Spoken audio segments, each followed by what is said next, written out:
왕이신 예수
말씀은 예레미야 29장 11절로 13절.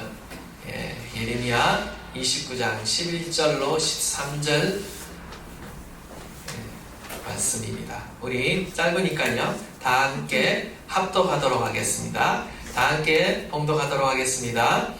여호와의 말씀이니라. 너희를 향한 나의 생각은 내가 아나니 평안이요 재앙이 아니니라. 너희에게 미래와 희망을 주는 것이니라. 너희가 내게 부르짖으며 내게 와서 기도하며 내가 너희들의 기도를 들을 것이요 너희가 온 마음으로 나를 구하면 나를 찾을 것이요 나를 만나리라.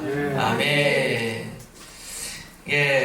말씀을 전하기에 앞서서 광고 하나 하도록 하겠습니다. 우리 등록하신 교인이 계셔서 소개하도록 하겠습니다. 우리 김신희 집사님, 우리 혜수, 그동안 우리 함께 이렇게 예배했는데요. 오늘 또 이렇게 등록을 해 주셨습니다. 그리고 우리 윤승현 자매님 또 이렇게 등록해 주셨습니다. 우리 박수로.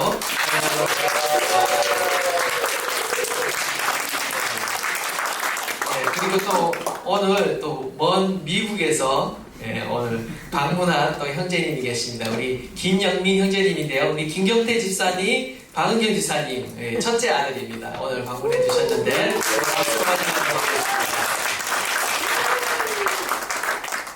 우리 다시 한번 좌우 앞뒤로 한번 인사하겠습니다. 인사할 때 기도하면 인생이 달라집니다. 우리 한번 이렇게 서로에게 인사하도록 하겠습니다. 다 함께 인사하시겠습니다. 기도하면 인생이 달라집니다. 인생이 달라집니다. 믿으시죠? 우리 한 번 더 한 번 더 기도가 아니라 한 번 더 인사할 때 기도해서 달라진 인생을 사세요 라고 한번 이렇게 인사하도록 하겠습니다. 한번 인사하시겠습니다. 기도해서 달라진 인생을 사세요. 아멘이십니까? 그렇습니다. 기도하면 인생이 달라집니다. 반드시 변화를 경험하게 될 줄 믿습니다. 우리는 지난 시간에 에베소서 1장 말씀을 통해서 우리의 마음의 눈이 밝혀지는 기도에 대해서 배웠습니다. 하나님께서 지혜와 계시의 영을 부어주실 때 우리의 마음의 눈이 밝아진다라고 했습니다. 그리고 우리의 마음의 눈이 밝아질 때 어떻게 되느냐? 바로 비로소 하나님의 부르심의 소망이 무엇이며 또한 하나님의 영광스러운 유업이, 나를 향한 하나님의 영광스러운 유업이 얼마나 풍성한지 또 무엇인지를 깨닫게 된다. 뿐만 아니라 하나님의 능력이 얼마나 큰지를 알게 된다라고 말씀을 드렸습니다. 우리는 계속해서 기도해야 됩니다. 기도함으로 인해서 우리는 전에는 깨닫지 못하고 전에는 알지 못했던 하나님의 풍성한 유업들을요 계속 알아가게 되고요. 그리고 우리가 경험하지 못했던 그 하나님의 크신 능력들을요 기도를 통해서 우리는 경험하게 된다라는 것입니다. 저 역시도 기도를 통해서 변화가 되었습니다. 기도를 통해서 성령을 받았고요. 또 기도를 통해서 하나님의 사랑을 경험하였습니다. 뿐만 아니라 기도를 통해서 다른 사람을 위해서 중보기도하는 것이 무엇인지를 배웠고요.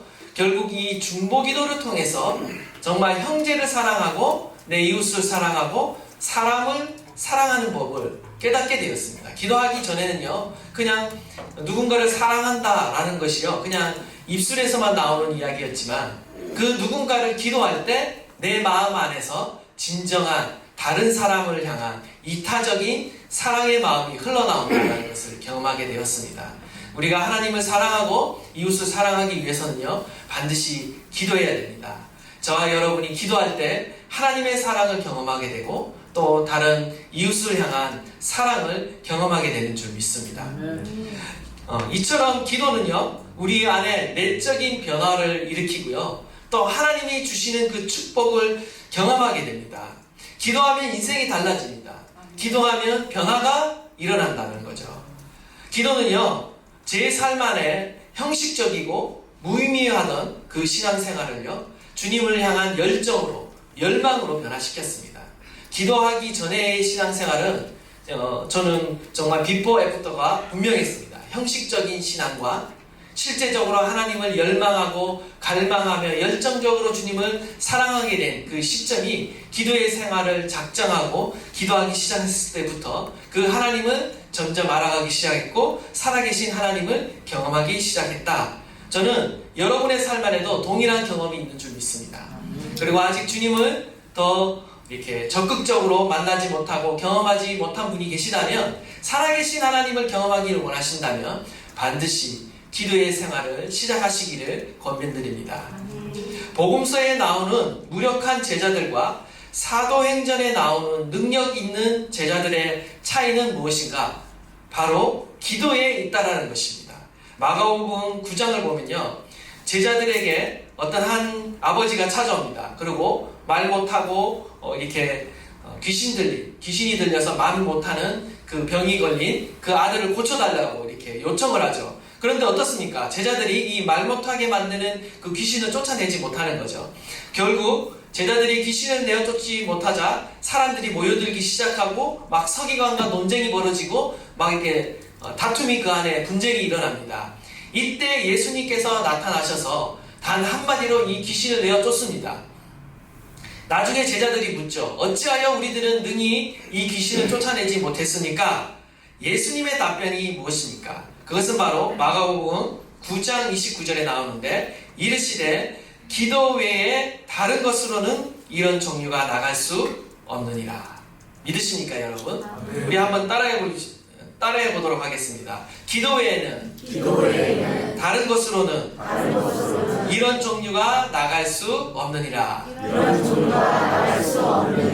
예, 그렇습니다. 기도 외에는 하나님의 능력을 체험할 다른 방법이 없는 겁니다. 여러분, 어떻게 하나님이 살아계신 것을 경험할 수 있겠습니까? 비결은 기도에 있다라는 겁니다.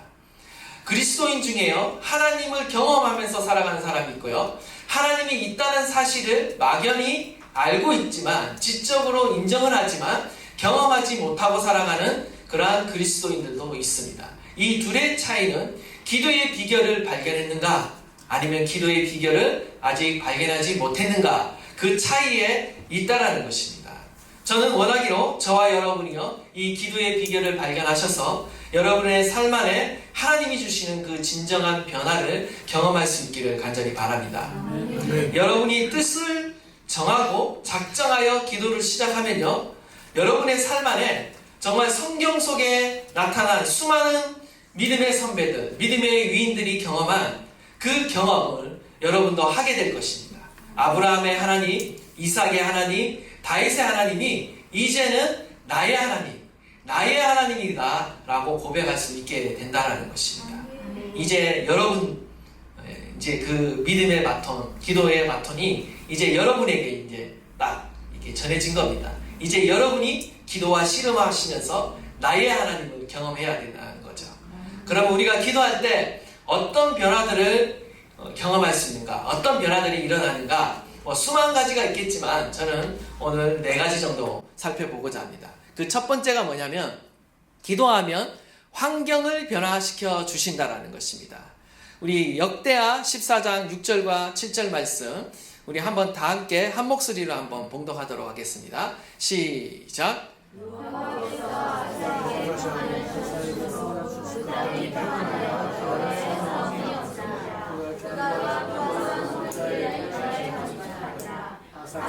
일찍이 유다 사람에게 이르되 우리가 우리 하나님 여호와를 찾았으므로 이 땅이 아직 우리 앞에 있나니 우리가 이 성읍들을 건축하고 그 주위에 성곽과 망대와 문과 빗장을 만들자. 우리가 주를 찾았으므로 주께서 우리 사방에 평안을 주셨느니라 하고, 이에 그들이 성읍을 형통하게 건축하였더라. 아멘. 구약에 보시면 아사라는 왕이 등장을 하는데요, 그가 왕이 되기 전에 할아버지가 르호보암이고요, 아버지가 아비야였습니다. 하나같이 훌륭한 왕이 아니었습니다. 그들은 모두 우상 숭배를 함으로 인해서 나라 전체를 말아먹은 왕들이었어요. 나라를 큰 위기 가운데 빠뜨린 왕들이었다라는 거죠. 근데 이제 아사가 왕이 되었습니다. 근데 이 아사가 왕이 돼서 이 나라를 어떻게 경영할까 고심하다가 그가 펼친 정책이 뭐냐면 단 한 가지인데 그것은 바로 우상을 없애고 여호와를 찾기 시작했다라는 것입니다. 아사 왕은요, 백성들이 죄와 우상을 끊어버리고 회개하도록 기도하도록 시켰습니다. 본인도 기도하고 또 백성들로 함께 기도하도록 시켰다는 거죠. 기도 운동을 일으켰었습니다. 그러자 어떤 일이 일어나는가? 바로 지금 읽은 본문의 말씀처럼 하나님께서 이 국가에게, 이 나라에게 평안을 주십니다. 개인의 평화가 아니라 전 국가적인 평화를 주셨습니다. 무려 10년간의 평안이 이 이스라엘 가운데 찾아오게 된 것이죠. 그 기간 동안 아사가 어떻게 하냐면 바로 성읍도 건축하고 성곽과 망대의 어떤 문과 빗장을 만들고 군대도 58만의 군대를 양성하는 거예요. 그러니까 나라를 튼튼하게 이렇게 건국을 하는 거죠. 이처럼 기도하자 한 나라의 운명이 바뀌는 것을 우리는 성경 가운데 보게 되는 겁니다. 한 나라의 운명이 바뀐다라는 것은요, 한 개인의 운명도 바뀔 수 있다라는 것을 말하는 것이고요. 우리의 환경이, 열악한 환경이 바뀔 수 있다라는 것을 하나님은 우리 가운데 보여주고 있는 것입니다. 부강한 나라, 강력한 군대를 만들 수 있도록요, 하나님께서 평안을 주셨습니다. 우리가 때로는요, 우리의 인생 가운데 내가 뭔가를 해보려고 노력하고 하는데 잘 안 될 때가 있어요. 그죠? 정말 내가 뭔가를 집중해서 하려고 하지만 나를 집중하도록 내버려 두지 않습니다. 나를 둘러싼 환경이요, 나의 삶을 분주하게 만들고 내 마음을 빼앗겨 버리고 또 이제 결국은 그래서 뭔가를 준비하지 못해서 일들이 어그러지는 경우가 많이 있죠. 환경은 내 마음대로 할 수가 있는 것이 아닙니다. 근데 하나님이 우리의 인생 가운데 개입하시면 우리의 환경조차도 하나님이 움직이시고 조정하신다라는 거죠. 그렇게 평안한 중에 이번에는요, 이스라엘 민족 가운데 또 다른 적국이 쳐들어옵니다. 구스라는 이런 적국이 쳐들어오는데 무려 100만 대군을 이끌고 쳐들어왔습니다. 어마어마한 군대들이 쳐들어왔는데 이때 아사는 어떻게 하느냐? 이때 아사가 취한 행동, 또 기도하는 것이었습니다. 사실 기도할 것밖에 없습니다. 58만의 군대가 있었지만 그 2배에 달하는 어마어마한 그 군대가 세계 최강의 군대가 쳐들어왔을 때 아사가 취한 행동은 하나님께 엎드려 기도했다라는 거죠. 그러자 어떤 일이 일어납니까? 이 58만의 군사로 100만의 대군을 무찌르고 전리품을 취하고 심지어 그랄 지역의 성까지 빼앗는 엄청난 전승을 거두게 됩니다. 이 전쟁의 놀라운 승리를 이끌고 돌아올 때 한 선지자가 나타나서 이 아사 왕에게 말하는 것이죠. 여호와를 찾는 행위에는 반드시 상급이 있다라고 이렇게 예언하면서 이 아사 왕이 하고 있는 이 일을 격려합니다. 그의 믿음을 이렇게 막 격려합니다. 그러니까 그가 어떻게 합니까? 아사가 더욱 철저하게 여호와를 찾고 여호와 앞에 기도하는 것이죠. 하나님을 의지하게 되는 것입니다. 그러자 어떻게 되는 줄 아십니까? 역대하 15장 15절 말씀 한번 띄워주세요. 온 유다가 이 맹세를 기뻐한지라 무리가 마음을 다하여 맹세하고 뜻을 다하여 여호와를 찾았으므로 여호와께서도 그들을 만나주시고 그들의 사방에 평안을 주셨더라. 이때부터 아사왕 제35년까지 다시는 전쟁이 없으니라. 하나님께서 아사왕에게 15년부터 35년까지 무려 20년의 평안을 허락해 주십니다. 아사에게 더 큰 평안을 주셔서 아사로 하여금 마음껏 자신의 뜻을 펼칠 수 있도록 역사하셨다라는 거죠. 이처럼요, 우리가 하나님을 전심으로 찾고 하나님을 향해 전심으로 기도하면요, 우리의 삶 가운데 환경을 바꾸시는, 우리의 삶을 다스리시는 하나님의 통치가 우리 가운데 임하게 된다라는 것입니다. 사실 우리에게는요, 우리 자신이 어떻게 할 수 없는 환경들이 너무나 많습니다. 환경이 좋지 못해서 꿈도 제대로 펼치지 못하는 그런 많은 사람들이 우리 주변에 많이 있습니다. 우리의 삶은 사실 전쟁과 같은 삶이에요. 전투와 같은 삶을 우리는 살아가고 있어요. 이 치열한 삶의 현장 가운데 우리에게 무엇이 필요하겠습니까? 바로 하나님께 기도하는 것입니다. 여러분이 가진 그 환경을 놓고 기도하십시오. 하나님의 보호를 놓고 기도하십시오. 하나님이 주시는 평강과 하나님이 주시는 그 개입으로 인해 내 삶이 변화될 수 있도록, 나의 삶이 변화될 수 있도록 여러분 기도하십시오. 하나님께서 우리의 삶 가운데 놀라운 일을 행하실 줄 믿습니다. 우리가 아무리 안 좋은 악조건 가운데 있다 할지라도 기도하는 사람에게는 그 시련이 오히려 축복의 기회가 되는 줄 믿습니다. 기도하실 때 하나님께서는 우리의 삶에 일어나는 모든 파도를 잠잠케 하시고 우리를 둘러싼 모든 적들을 물리치실 줄 믿습니다.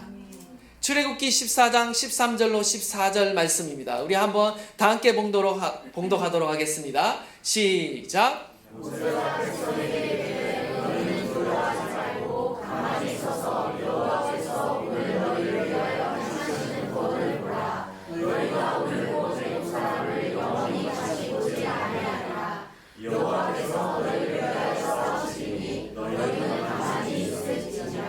아멘. 우리가 기도할 때 용사이신 하나님께서 우리를 대신해서 싸우시는 겁니다. 하나님 되심은요, 우리가 기도할 때 볼 수 있는 것입니다. 원하기는 저와 여러분의 삶에 우리를 위해 행하시는 하나님, 우리를 위해 구원의 일을 행하시는 그 하나님, 우리를 위해 싸우시는 그 하나님의 능력을 볼 수 있기를 간절히 축원합니다. 하나님은 오늘도 여전히 우리 가운데 살아 역사하시는 주님이신 줄 믿습니다. 두 번째로는요, 우리가 기도하면요, 걱정과 염려를 이기게 하신다라는 겁니다. 우리 빌립보서 4장 6절과 7절 말씀 다 함께 읽겠습니다. 시작. 아무것도 염려하지 말고 다만 모든 일에 기도와 간구로 너희 구할 것을 감사함으로 하나님께 아뢰라. 그리하면 모든 지각에 뛰어난 하나님의 평강이 그리스도 예수 안에서 너희 마음과 생각을 지키시리라. 아멘. 걱정하지 않고 염려하지 않는 사람은 아무도 없을 것 같습니다. 선천적으로 이렇게 낙천적인 사람들도 있지만 그래도 사람들이 문제를 만나고 어려운 일을 당하면 걱정할 수밖에 없습니다. 주님은 우리에게 무엇을 먹을까, 무엇을 마실까, 무엇을 입을까 염려하지 말라고 당부하셨습니다. 먼저 그의 나라와 그의 의를 구하라고 말씀하셨습니다. 그리하면 이 모든 것을 너희에게 주시리라 약속해 주셨습니다. 그럼에도 불구하고 우리는 삶의 우선순위가 하나님의 나라를 구하는 데 있는 것이 아니라 항상 내 삶의 어려움들과 필요만을 위해 살아가고 있다는 거죠. 그만큼요, 이 염려와 걱정은요, 내 삶의 필요들을요, 극복한다라는 게 결코 쉽지가 않습니다. 이런 속담이 있습니다. 당신이 죽으면 벌레가 당신의 육체를 먹고 당신이 살아있을 때에는 근심이 당신의 마음을 좀먹는다. 근심과 염려는요, 우리의 마음을 좀먹습니다. 그래서 우리의 마음이요, 우선순위에 따라, 본질에 따라, 더 중요한 것에 따라 살지 못하도록 한다는 거예요. 그래서 걱정과 근심의 구름이 우리를 가득 메우면요, 우리는 때로는 해야 될 일들을 못하게 되고요, 또 하나님께 더 집중해야 되는데 집중하지 못하게 된다는 거죠. 그렇기 때문에 우리는 이 걱정과 근심을 다뤄야 하는 것입니다. 주님은 우리에게 아무것도 염려하지 말고 모든 일에 기도와 간구로 나아가라고 말씀하고 있습니다. 이때 어떤 일이 일어나는가? 문제가 아직 해결되지 않았지만 먼저 하나님의 평강이 우리의 마음을 주장하게 된다. 찾아오게 된다라는 것입니다. 모든 지각에 뛰어넘는, 우리의 이성을 뛰어넘는, 때로는 우리의 환경을 뛰어넘는 그리스도 안에 있는 그 평강이 우리의 마음을 다스리게 된다라고 말씀하고 있는 것입니다. 하나님은요, 우리가 염려 대신에 오히려 그것을 기도로 바꿔서 기도하시기를 원하십니다. 걱정과 염려를 이기는 비결은요, 바로 기도에 있는 것입니다. 걱정과 염려는 마치 안개와도 같고 구름과도 같습니다. 여러분, 걱정과 근심이 쌓이면 어떻게 됩니까? 마치 우리의 마음 안에 짙은 구름이 끼게 되는 것이죠. 여러분이 구름을 보시면 어떻습니까? 태양의 존재를 바라보지 못하게 만드는 것이 바로 구름이죠. 사실 태양은 여전히 그 자리에 있습니다. 태양의 빛은 여전히 지구를 비추고 있어요. 그러나 우리가 구름이 끼게 되면 마치 우리는 태양을 보지 못해서 태양이 없는 것처럼 보인다라는 거죠. 이것은요, 마치 이렇습니다. 하나님의 은혜의 빛이 우리를 향해 비치고 있어요. 하나님의 은혜는요, 항상 우리를 향해 비치고 있습니다. 그러나요, 우리가 걱정과 염려에 사로잡히면요, 마치 내 마음 안에 이 걱정과 구름의 그 어두운 그 구름으로 인해서요, 하나님의 은혜의 빛이 우리 가운데 지금도 비치고 있음에도 불구하고 그 빛을 보지 못해서 우리는 낭망하고 절망하게 된다는 거죠. 하나님의 그 놀라운 은혜를 누리지 못하게 만든다는 것입니다. 어둠과 절망의 구름이 우리를 완전히 사로잡는다는 거죠. 여러분, 구름에 관한 진실을 하나 말씀드리겠습니다. 여러분, 구름 안에 수분의 양이 얼마나 많이 포함되어 있는지 아십니까? 얼마나 될 거라고 이렇게 상상하십니까? 구름마다 좀 종류가 다르겠지만 제가 한번 이걸 찾아봤습니다. 과학적으로 구름 안에 수분이 굉장히 얼마나 많을까? 그러니까 검색을 해보니까 구름의 종류마다 다른데 1m 세제곱 안에, 그러니까 가로 1m, 세로 1m, 높이 1m, 이걸 뭐라고 부르는지 모르겠어요. 하여튼 큐빅, 이 공간 안에 0.5ml의 수분이 존재한답니다. 그러니까 우리가 뭐 이렇게 하얗고 까맣고 이런 구름 보잖아요. 그럼 뭐 깜깜해서 보이지 않잖아요. 근데 그 안에 수분의 양이 1m 이 평방 이 공간 안에 0.5ml밖에 되지 않는다라는 거예요. 그래서 이게 좀 실감이 나지 않아서 제가 한번 임의대로 계산을 해봤어요. 우유 한 팩이 200ml입니다, 여러분. 보통 200, 요즘 또 작은 것도 나오더라고요. 근데 보통 200ml라고 할 때 이 200ml의 수분이 얼마만큼 큰 공간에 이 안개와 구름으로 차지할 수 있는가 계산을 해봤거든요. 계산을 해보니까 7.937m, 그러니까 가로 7.937m, 세로 7.937m, 약 그러니까 8m죠.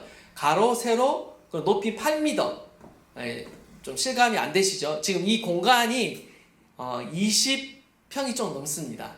그러니까 가로 8m, 세로 8m가 우리 한국 그 뭡니까 아파트 크기로 따지면요, 한 20평 정도 됩니다. 약간 모자라는데요, 20평 정도 돼요. 그러니까 20평 공간에 약 3층 높이. 그러니까 지금 딱 우리 교회가 3층 높이거든요. 요 지상에서부터. 그러니까 지상에서부터 3층 높이 요만한 공간을 채우는데 필요한 물이, 안개로 채우는 그 물이 200ml밖에 안 돼요. 그 우유 한 팩. 그거면 충분하다라는 거죠. 이건 무엇을 말하고 있습니까? 우리의 인생을 가로막고 있고 내 마음을 깜깜하게 만드는 그 근심과 걱정의 구름이 엄청난 실체가 있는 것 같지만 우유 한 팩밖에 되지 않는다. 실체가 거의 없다라는 겁니다. 그것이 무엇을 가리고 있느냐? 실제 존재하고 계신 살아계신 하나님의 그 영광의 빛을 가린다라는 거예요. 그렇기 때문에 우리는 사실 걱정하고 염려할 필요가 없는데도 불구하고 그 하나님이 보이지 않는 거죠. 그렇기 때문에 우리는 이 걱정과 염려의 그 구름을 걷어내야 되는 것입니다. 그것을 극복하기 위해 가장 좋은 방법은 뭐냐? 구름과 안개가 낄 때 그것을 극복할 수 있는 방법은요, 그거보다 더 높은 곳으로 올라가는 겁니다. 눈에 보이지 않는 그 실체를 극복하기 위해서는요, 구름보다 안개보다 더 높은 곳으로 올라가면 이제 보이기 시작하는 거죠. 실체가 보이기 시작합니다. 구름은 결코 태양의 실체를 가릴 수 없습니다. 우리의 시야만을 가릴 뿐이죠. 구름을 뚫고 하늘 높이 올라가면요, 밝은 태양이 보이는 것입니다. 우리가 높은 산에 올라가면 어떻습니까? 세상이 어떻게 보이죠? 세상 만물이 아주 작게 보입니다. 우리가 비행기를 타고 구름 위로 이렇게 지나갈 때가 있잖아요. 그러면 세상 이렇게 땅을, 지구를 바라보면 어떻습니까? 정말 무슨 레고 조각도 아니고 사람은 형체도 보이지 않습니다. 개미보다도 더 작게 보이는 거죠. 참 내가 저 밑에서 별것도 아닌데 뭘 그렇게 걱정하며 염려하며 집착하며 살았는가, 이렇게 돌아볼 때가 있습니다. 우리가 기도하면요, 우리의 영혼이 하늘 높이 올라간다라는 거예요. 우리가 기도하면요, 우리의 영혼이 상승하기 시작합니다. 하늘 아버지가 계시는 그 하늘 보좌까지 우리의 영혼이 상승하기 시작하는 거죠. 그리고 이 땅의 문제들을 어떻게 보느냐? 하늘 위에서 땅 아래로 내려보듯이 내려보게 된다는 겁니다. 그러면 그때부터 그 문제들이 작게 보이기 시작한다는 겁니다. 사실 문제는 그대로 있어요. 하나도 변하지 않았어요. 그러나 어떻습니까? 내가 변하는 겁니다. 내가 기도하다 보니까 믿음의 눈이 떠지는 거예요. 저는 지난 시간에 말씀드렸듯이 기도하니까 우리의 마음의 눈이 떠져서 크신 하나님을 보게 되는 거예요. 예전에도 하나님을 알고 있었습니다. 예전에도 하나님을 보고 있었는데 우리의 믿음의 눈이 떠지니까 내가 그냥 일상적으로 보던 그 하나님이 크게 보이는 겁니다. 하나님의 실체가 보이기 시작하는 거예요. 내 인생에 하나님의 그 실체를 보면요, 더 이상 두렵지 않게 되는 겁니다. 환경이 두렵지 않은 겁니다. 걱정과 염려가 사라지게 되는 것입니다. 원하기는 저와 여러분의 삶에 하나님께 기도함으로 인해 저와 여러분의 영혼이 상승할 수 있기를 간절히 축원드립니다. 우리의 마음의 눈이요, 믿음의 눈이 띄어질 수 있기를 간절히 축원드립니다. 문제가 생길 때마다, 걱정거리가 생길 때마다 기도해야 하는 것입니다. 항상 문제보다, 상황보다 더 높은 수준으로 올라가시기를 주님의 이름으로 축원드립니다. 우리가 기도할 때 이러한 일이 일어난다 라는 것입니다. 베드로전서 5장 7절, 너희 염려를 다 주께 맡기라. 이는 그가 너희를 돌보심이라. 결국 기도한다라는 것은요, 우리의 모든 염려를 다 주께 맡겨버리는 것, 던져버리는 것입니다. 그리할 때 하나님께서요, 저와 여러분의 삶을 돌보고 계신다라는 것이 그제서야 보이기 시작한다라는 거죠. 그러므로 인해 우리가 그 모든 어려움들을 극복할 수 있게 되는 것입니다. 원하기는 저와 여러분이 기도함으로 그 모든 염려와 걱정거리를 이겨내시는 그리스도의 참된 그리스도의 군사들이 될 수 있기를 간절히 축원드립니다. 세 번째로 기도하면요, 문제를 해결할 지혜를 주신다라는 겁니다. 우리 야고보서 1장 5절 말씀 다 함께 읽겠습니다. 시작. 너희 중에 누구든지 지혜가 부족하거든 모든 사람에게 유익이 주시고 부족하지 않으시는 하나님께 구하라. 그리하면 주시리라. 아멘. 저나 여러분에게 가장 필요한 것은 지혜인 줄 믿습니다. 이 세상이 점점 더 빠르고 복잡하게 변화되고 있는데 이럴 때일수록 우리에게 필요한 것은 지혜입니다. 아브라함 링컨 여러분 잘 아시겠지만 그 대통령도 기도의 사람으로 많이 알려져 있습니다. 그가 이런 말을 했습니다. 나는 어려울 때마다 무릎을 꿇고 기도한다. 나는 충분한 지혜가 없지만 기도하고 나면 특별한 지혜가 머리에 떠오르곤 한다 라고 말했습니다. 많은 경우에 우리가 하나님께 기도할 때요, 그 문제가 직접적으로 해결되는 경우도 있지만 대개의 경우는요, 문제를 해결할 지혜와 또 방법과 믿음이 생깁니다. 우리가 기도할 때 주시는 하나님의 유익은 지혜와 믿음을 하나님이 주신다라는 거예요. 확신을 주신다라는 겁니다. 제 아내도 이렇게 기도를 이렇게 열심히 하다 보면요, 항상 기도하던 중에 떠오른 생각과 아이디어들이 이렇게 있다고 그래요. 저도 기도하다가 이렇게 아이디어가 떠오르지만 그렇지만 좀 저보다는 더 이렇게 자주 떠오르는 것 같아요. 그래서 아내가 이렇게 떠오르는 그 아이디어를 이렇게 실천을 하면 이제 놀라운 일이 일어나는 거죠. 그런 것들은 정말 인생 가운데 많이 경험했는데요. 여러분들도 아마 그럴 겁니다. 하나님께 몰입해서 기도에 몰입해서 기도하다 보면 하나님께서 문득문득 떠오르게 해주시는 그 지혜와 방법이 있고 아이디어가 있고 때로는 그 가운데 어떤 확신과 믿음이 듭니다. 그러할 때 그것을 실행에 옮겼을 때 하나님이 일하시는 것들을 보게 되는 거죠. 우리가 하나님의 지혜를 구해야 될 줄 믿습니다. 출애굽기 35장 30절로 35절을 보면요, 하나님께서 성령을 사람들에게 부어주시는데 이때 성령을 부어주실 때 성막을 만드는 이 부살렙과 오홀리압에게 무엇을 주시냐? 성령이 충만함으로 인해 지혜로운 마음을 주십니다. 전에는 없던 지혜로운 마음을 부어주셔요. 그래서 어떤 기술을 이렇게 고안하고 보석을 가공하고 어떤 나무를 조각하고 술을 놓는 그 정교한 재능을 그에게 부어주십니다. 이처럼 주님이 주시는 지혜가 어떤 우리의 영적인 영역에만 있는 것이 아니라 우리의 삶의 영역 가운데도 하나님이 주시는 지혜가 있다라는 겁니다. 우리가 기도하면 성령께서 지혜를 주시는데 우리가 하는 그 모든 일 가운데 하나님께서 재능을 주시고 지혜를 주셔서 다른 사람보다 탁월하게 우리를 만들어 주신다는 거죠. 주부가 살림을 하는 데 있어서도, 자녀가 또 학생이 공부하는 데 있어서도, 또 운동선수에게도, 또 직장과 사업장에서 일하는, 일터에서 일하는 사람에게도 하나님이 주시는 지혜가 필요해요. 우리가 가진 지혜와 우리가 가진 경험으로 이 세상을 살아갈 수 없습니다.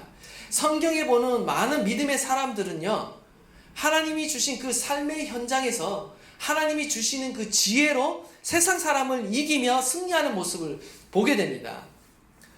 기도하는 사람들의 특징 중 하나가 성경에 보면 첫째가 성령이고요.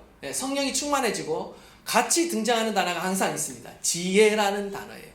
지혜를 주셔요. 그래서 다른 사람보다 명철하고 탁월하게 만들어주시는 것을 우리가 보게 되는데, 우리가 성경 가운데 가장 지혜로운 사람으로 이렇게 요셉과 다니엘을 우리가 꼽을 수 있는데요. 다니엘의 그 지혜의 비밀은요, 바로 다니엘 6장 10절에 나옵니다. 우리 6장 10절 우리 한번 다 함께 읽도록 하겠습니다. 시작. 다니엘이 조세의 왕의 전함이 주신 것을 알고 자기 집에 돌아가서는 윗방에 올라가 예루살렘으로 향한 창문을 열고 전에 하나님께로 바로에서 다시 무릎을 꿇고 기도하며 그의 하나님께 감사하였더라. 아멘. 다니엘이 기도의 사람이었다라는 것은 사람이 잘 기억 못하는 것 같아요.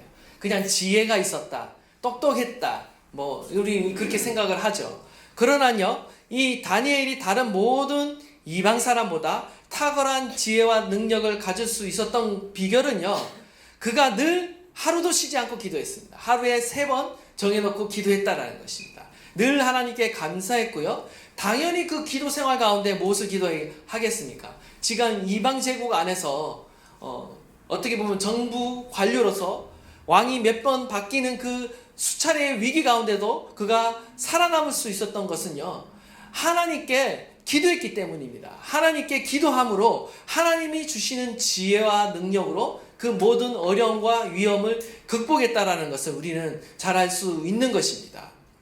혹시 여러분 다니엘 학습법이라고 아십니까? 좀 오래된 책이긴 한데요. 김동환 목사님, 지금 목사님이 되신 것 같더라고요. 그분이 2000년도에 서울대학교를 수석으로 졸업했습니다. 그때 서울대 종교학과를 4년간 평균 점수가 99.26, 거의 만점에 가까운 것으로 이렇게 졸업을 해서 거의 전설을 찍었는데요. 그분이 저는 똑똑해서 그냥 공부 잘하는 줄 알았습니다. 그런데 그분의 간증을 직접 들을 계기가 있었습니다. 그분이 이제 이 다니엘서 말씀을 듣고 뭔가 이렇게 뜻을 정해서 그 인생 가운데 터닝 포인트가 일어났습니다. 이분의 간증을 들었는데 이분이 불치병을 앓고 있습니다. 지금도 그게 치유됐는지는 모르겠어요. 불치병이라고 하는 걸 봐서는 지금도 치유가 안 됐을 것 같은데요. 변명도 모르는 불치병을 갖고 있었는데 간증할 당시에 온몸이 아파서 2시간도 의자에 앉아 있을 수 없어요. 그래서 간증하러 다니는데 1시간 이상 차를 타고 가는 지역, 딱 1시간 이내 거리만 다니면서 간증을 하셨어요. 그래서 이제 제가 간증을 들을 수 있었죠. 근데 그분이 뭐라고 이야기하냐면, 자기가 서울대학 들어가고 또 다니면서도 만점에 가깝게 수석을 이렇게 할 수 있었던 그 비결이 뭐냐? 그의 간증에 의하면 하나님께 뜻을 정했다는 거예요. 다니엘처럼 뜻을 정했대요. 다니엘처럼 자신을 위해서 공부하는 것이 아니라 하나님의 영광을 위해서 공부할 것을 뜻을 정하고 하나님께 지혜를 간구했다라고 합니다. 먹든지 마시든지 무엇을 하든지 하나님의 영광을 위해서 하라는 그 말씀처럼 공부도 하나님의 영광을 위해서 할 수 있도록 하나님께 간절히 기도했대요. 그리고 자신의 지혜로 공부하는 것이 아니라 이분의 말씀을 빌으면, 우리가 성령의 은사를 받으면 어떻습니까? 방언의 은사를 받으면 갑자기 방언이 터져 나오듯이 어느 날 하나님께서 지혜를 주시는데 지혜의 은사가 부어지더래요.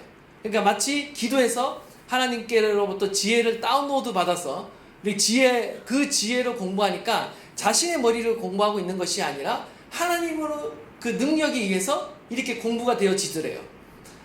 다니엘서 1장을 보니까 다니엘과 그 친구들이 하나님 앞에 뜻을 정합니다. 1장에 보면 하나님 앞에 뜻을 딱 정합니다. 그러니까 하나님께서 어떤 축복을 주시냐면, 내 소년에게 학문을 주시고 모든 서적을 깨닫게 하시고 지혜를 주셨다라고 기록하고 있습니다. 이 다니엘과 세 친구들이 가졌던 그 지혜는 어떤 인간적인 그 IQ가 아니라 하나님께서 주시는 지혜와 총명이 있었다라는 거죠. 그리고 그 지혜가 박수와 술객보다 10배나 나았다라고 이렇게 말하고 있습니다. 김동환 목사님은요, 지혜가 부족하면 구하라는 이 야고보 말씀처럼 후히 주시고 꾸짖지 않는 그 하나님을 믿었고요, 그 하나님께 간절히 기도했습니다. 그러자 하나님의 주신 그 지혜를 받아서 공부하다 보니까요, 자신은요 하루에 2시간 이상은 공부할 수 없었습니다. 자기 그 몸의 그 건강 상태 때문에. 근데 그가 2시간을 공부해도 하나님이 지혜를 주시니까 어떤 일이 일어나냐면요, 그 효과가 5배 이상 뛰어나게 되었다라는 거예요. 마치 10시간 공부한 것과 같은, 다른 사람이 10시간 공부하는 것 같은 효과가 나타나서 자기가 이렇게 되었다라고 하면서 자신을 자랑하는 것이 아니라 이것이 모든 것이 하나님의 은혜였다라고 간증을 하는 거죠. 그러면서 그가 이제 다른 아이들에게도 공부를 지도하고 가르치고 하는 일을 하는데, 자신을 가르치는 학생들에게는 반드시 주일날에는 공부하지 않는다라는 원칙을 세우게 했고, 일주일에는 적어도 3번 이상 하나님께 예배를 드린다. 그리고 공부하기 전에는 반드시 기도하고 성경을 본다라는 그런 자신만의 또 이렇게 룰과 원칙을 가지고 공부를 했다라고 합니다. 특별히 새벽 기도 생활을 했고요, 또 새벽에 공부를 했고 저녁에는 일찍 잤다라고 이렇게 말합니다. 고3 때까지도 그의 간증에 의하면 어머니가 피멍이 들 정도로 많이 때렸답니다, 자신을. 여기 있는 부모들 이 말씀 듣고 이제 나도 이제 이래야 되겠다 이러시면 안 되는데, 어쨌든 이 어머니가 그 아들을 키우는 데 있어서, 신앙으로 키우는 데 있어서 엄청난 매를 들었습니다. 그 자국을 본 친구들이 하는 말이, 너는 성적도 좋은데 왜 내 엄마는 그렇게 너를 그렇게 때리느냐? 혹시 내 엄마가 계모가 아니냐라고 이렇게 놀렸다고 그래요. 그가 맞은 이유는 간단합니다. 하나님 말씀대로 그리스도인답게 살지 못했기 때문이래요. 어머니가 때렸다고 그래요. 예수님을 믿게 되면서 우리 집에는 대원칙이 생겼다라고 말하는데, 하나님 말씀대로 그리스도인답게 살지 못하면 이렇게 어머니가 때렸는데, 어떤 원칙이었냐면, 기도하지 않으면 밥 먹지 말아라, 성경 읽지 않으면 공부하지 말아라. 어쩌면 황당한 말 같은데 그렇게 이제 신앙교육을 시켰대요, 어머니가 매일 정해진 시간에 기도하지 않아야 하면 이렇게 훈련을 시켰고요, 매일 정해진 양의 성경을 보지 않으면 공부할 필요 없다라고 이렇게 강력하게 말했대요. 너는 하나님의 자녀이고 왕같은 제사장이다. 너는 너를 위해 살려고 이 땅에 태어나지 않았다. 너는 하나님의 영광을 위해 사는 그리스도인이다. 그리스도인은 먹든지 마시든지 무엇을 하든지 하나님의 영광을 위해 사는 사람이다. 그러니까 하나님의 대화이자 그리스도인의 호입인 기도를 하지 않고 육의 양식을 먹으려는 생각을 하지 말아라. 아무리 시험 공부가 중요하고 대학이 중요하다 해도 그 일은 모두 하나님의 영광을 위해서 해야 한다. 어떤 일도 하나님의 영광보다 중요한 것은 없다. 하나님의 말씀인 영의 양식을 먹지 않으면서 그 시간이 아깝다고 성경을 보지 않고 공부한다면 그런 공부는 할 필요가 없다. 이게 이제 어머니가 하신 말씀이죠. 어머니의 믿음이 대단한 것 같아요. 이 아들이 이 어머니의 그 믿음을 받아서 정말 삶의 우선순위를 하나님께 뜻을 정하고 하나님께 간절히 기도함으로 인해서 하나님이 주신 그 지혜를 가지고 정말 놀라운 일을 하는 것을 보게 됐는데요. 정말 우리 안에 이 정도는 아니지만 적어도 하나님을 경외하는 마음 가운데 우리가 하나님의 영광을 위해 살아야 하지 않겠습니까? 무엇보다도 우리가 기도할 때 하나님이 우리 가운데 우리의 삶에 필요한 지혜를 주신다라는 그 믿음이 우리에게 있어야 될 줄 믿습니다. 우리는 믿음이 없기에 하나님께 기도하지 않고 하나님께 구하지 않습니다. 하나님이 우리에게 세상을 이길 수 있는 지혜를 주실 수 있음에도 불구하고 우리가 믿음이 없어서 구하지 않음으로 인해서 우리가 혹시 그 지혜를 받지 못하고 있는 것은 아닌지 염려가 되어집니다. 원하기는 저와 여러분의 삶에 필요한 그 모든 지혜를 주시는, 꾸짖지 않고 후히 주시는 그 하나님을 우리가 신뢰함으로 우리가 날마다 주님께 구할 수 있기를 바라고요. 여러분의 삶에 필요한 그 모든 지혜가 하늘로부터 여러분의 삶 가운데 임하게 되기를 간절히 축원드립니다. 마지막 네 번째는 바로 기도하면 회복과 미래의 희망을 열어주신다라는 겁니다. 하나님께서는요, 우리가 기도할 때 우리의 삶의 미래의 희망을 열어주십니다. 오늘 본문의 말씀인데 우리 다시 한번 다 함께 큰 목소리를 한번 봉독하도록 하겠습니다. 시작. 여호와의 말씀이니라. 너희를 향한 나의 생각을 내가 하나니 평안이요 재앙이 아니니라. 너희에게 미래와 희망을 주는 것이니라. 너희가 내게 부르짖으며 내게 와서 기도하며 내가 너희들의 기도를 들을 것이요 너희가 온 마음으로 나를 구하며 나를 찾을 것이요 나를 만나리라. 아멘. 지금 예레미야 선지자는 누구에게 이 예언을 하고 있냐면요, 바벨론 포로로 끌려가 있는 남유다 백성들에게 하고 있습니다. 그들에게 편지를 써서 예언을 전달하고 있는데요, 그들에게 어떤 예언을 하냐면요, 너희가 지금 바벨론으로 끌려가 있는 절망적인 상황 가운데 있지만 너희들은 거기에서 집을 짓고 정착해서 살아라. 그것이 하나님의 뜻이다 라는 거예요. 그들이 범죄함으로 인해 하나님께서 징계로서 나라가 망하고 바벨론 포로로 끌려가게 됐죠. 하나님의 뜻이라는 거예요. 그래서 그것 가운데 정착해서 살아라는 거예요. 그러나 이걸로 끝나지 않죠. 이걸로 끝난다면 절망이겠지만 앞으로 70년이 지나면 바벨론에서 70년이 차면 하나님께서 너희들 가운데 선한 일을 베푸실 텐데 너희들이 거기에서 다시 예루살렘으로 돌아오게 될 것이다 라는 또 이 예언의 축복의 말씀을 주십니다.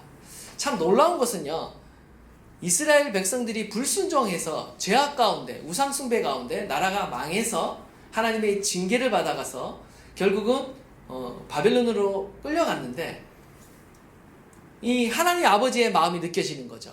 어떤 마음인지 아시겠어요?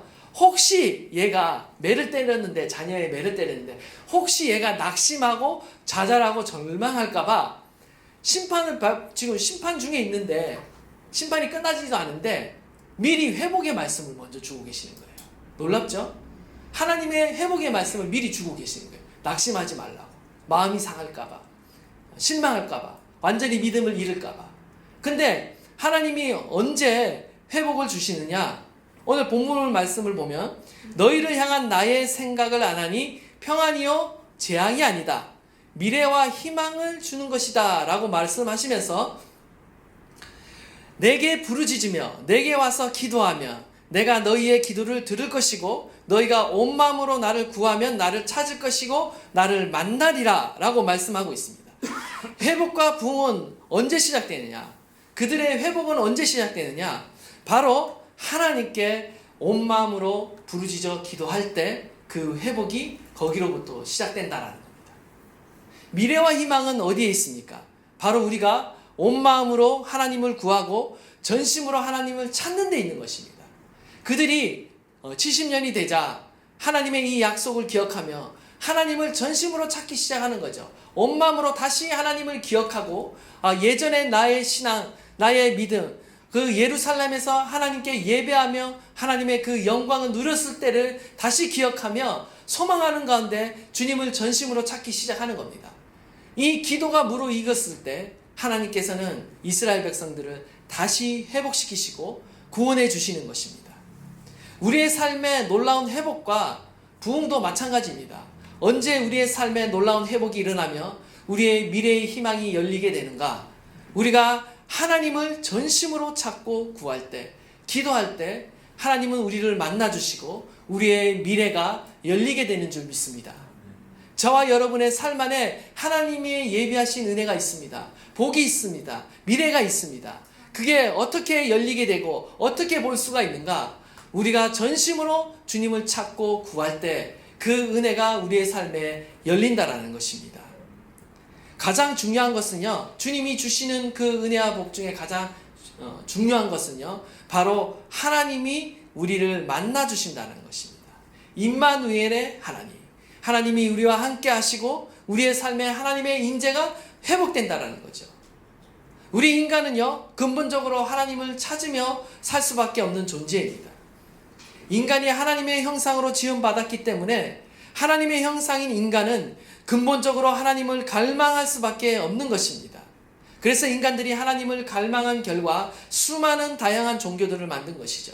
그러나 그러한 종교로는요, 결코 하나님을 찾을 수도 없고 만날 수도 없다라는 것입니다. 그래서 하나님께서 우리를 찾아오신 것이죠. 그리고 우리를 만나기 위해 찾아오신 것이 바로 예수 그리스도의 성육신인 것입니다.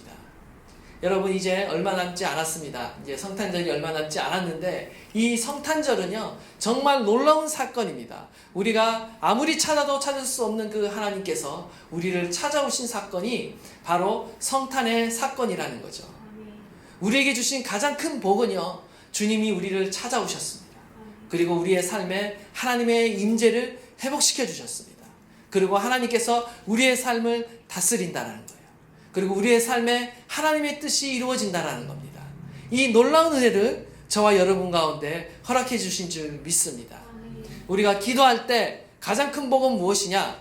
바로 하나님을 만나게 된다. 우리의 삶에 하나님의 임재를 회복하게 된다. 하나님의 다스림을 회복하게 된다라는 것입니다. 기도의 최종 목표이자 궁극적인 목표는 바로 하나님을 만나는 것입니다. 하나님을 만나서 하나님의 뜻을 알게 되고 하나님을 사랑하게 되는 겁니다. 더 깊이 사랑하게 되는 겁니다.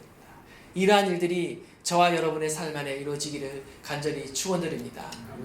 기도할 때 하나님께서 우리의 삶에 환경을 변화시켜 주시고 걱정과 염려를 이기게 하시며 문제를 해결할 지혜를 주시고 나아가 회복과 미래의 희망을 열어주시는 줄 믿습니다.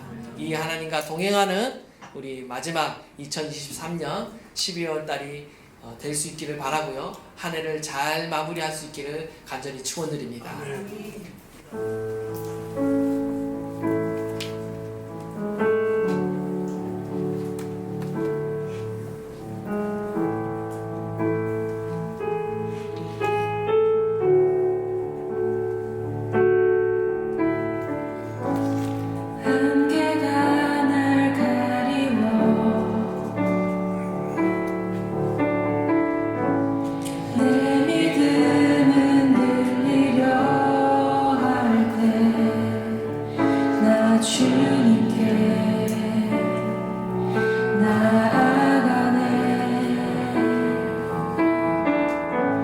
주님은 산 같아서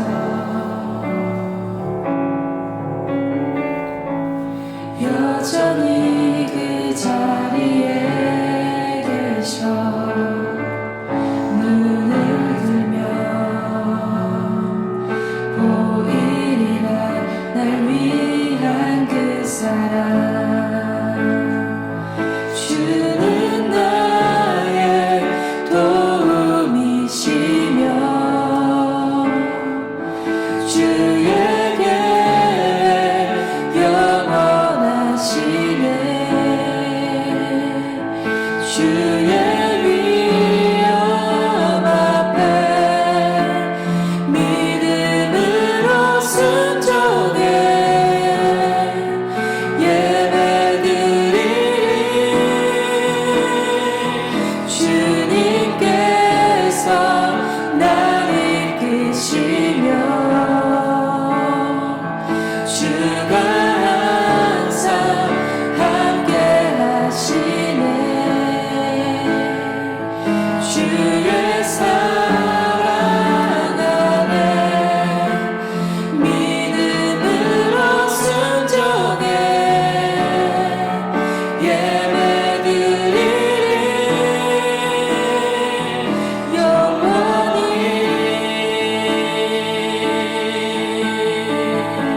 안개가 날 가리워 안개가 날 가리워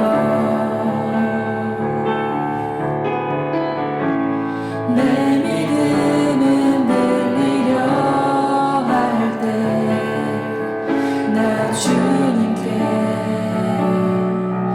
나아가네 주님은 산 같아서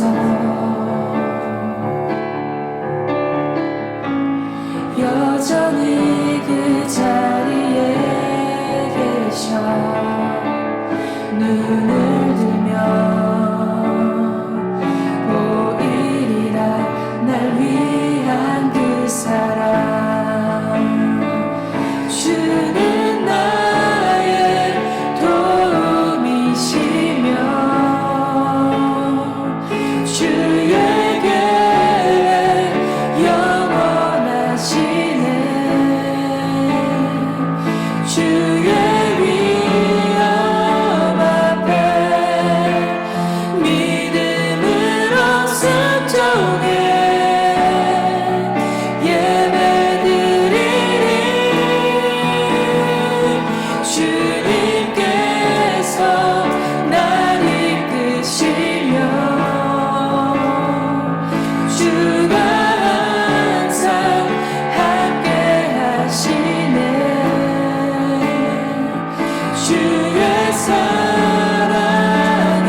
주의 사랑 안에 믿음으로 순종해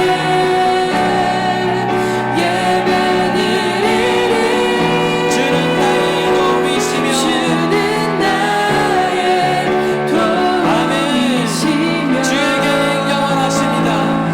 주의 계획 영원하시네 주의 위엄 앞에 믿음으로 순종해 예배드리리 주님께서 날 이끄시며 주가 항상 함께 하시네 주의 사랑 안에 믿음으로 순종해 예배드리리 영원히 그렇습니다. 하나님의 다스림을, 하나님의 주권을 인정하십시오. 하나님께 뜻을 정하십시오. 하나님께 기도를 작정하십시오. 우리가 하나님께 뜻을 정하고 기도할 때 우리의 인생의 모든 어두운 먹구름은 떠나가게 되는 줄 믿습니다. 기도하면 환경을 변화시키시고 걱정을 염려를 이기게 하시며 문제를 해결할 지혜를 주시고 우리 가운데 회복과 미래의 희망을 열어주시는 우리의 갈 길을 인도하시는 하나님이신 줄 믿습니다. 이 하나님을 내가 믿습니다. 이 하나님을 내가 신뢰합니다.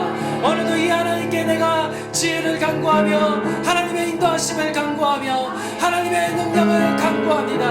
하나님 내 마음의 눈을 열어주십시오. 그리하여 하나님의 그 신이 어떠한지를 보게 하여 주십시오. 하나님의 그 실체가 여전히 나와 함께하고 계신데 하나님 그거를 보지 못함으로 인해 두려움과 하나님 걱정과 염려로 살아가고 있지는 않습니까? 주님을 보게 하여 주십시오.